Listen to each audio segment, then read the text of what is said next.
From the Mount Washington Radio Group online newsroom, I'm Gare McKenzie. Conway Town Clerk Rhoda Quint says she expected a low turnout of voters yesterday for the special primary to fill the late Ray Burton's executive council seat for District 1.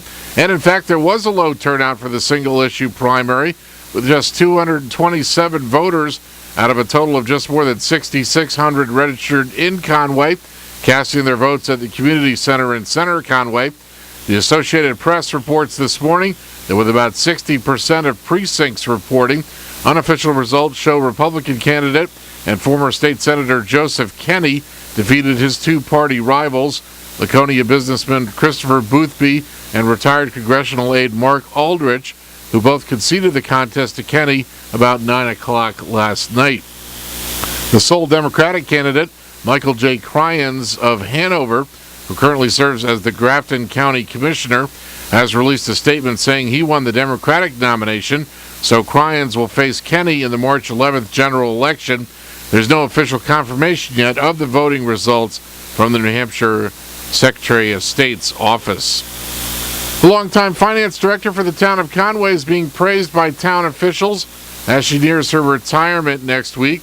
Conway Town Manager Earl Sires says Lucy Philbrick has worked for the town for more than 20 years, mostly as finance director, and she's been a key member of his management team in planning the town's financial strategy, preparing budgets, and ensuring the town's books are kept accurately.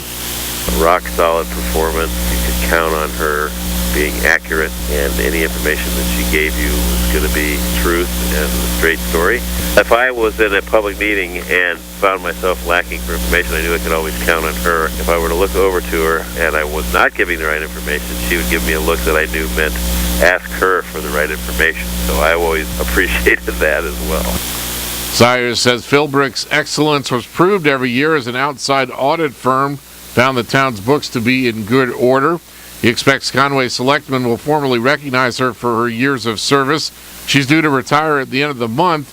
Members of the public are invited to a community open house at the Conway Town Hall tomorrow afternoon from 2 to 5 p.m.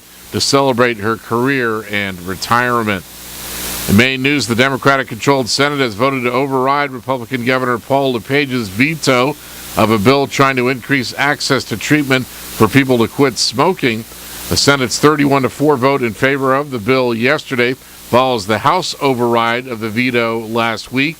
The bill provides insurance coverage for costs for Medicaid program members to get treatment to quit smoking and directs the state's health department to try to get money from the federal government to cover those costs. LePage wrote in his veto letter, the bill eliminates copays for Medicaid and, quote, essential component of maintaining fiscal responsibility in the program. Senate Democratic leader Troy Jackson of Allagash says in a statement the state should be doing everything it can to help people quit smoking. In sports and college hoops, Florida Atlantic beat Harvard 68-53 yesterday. Providence beat Butler 65-56. Georgia Tech beat BC 68-60. UConn beat, who did they beat? UConn beat Temple last night 90-66. And in the NBA, the Miami Heat beat the Celtics 93-86. In the weather today, partly sunny, highs 6 to 12 above. Northwest winds 10 to 15 miles per hour. Wind chill values as low as 24 below zero. Mostly clear tonight, cold with lows around 6 below. Northwest winds 10 to 15 miles per hour. Wind chill values as low as 26 below. And partly sunny Thursday, highs 6 to 12 above. From the Mount Washington Radio Group online newsroom, I'm Gare McKenzie.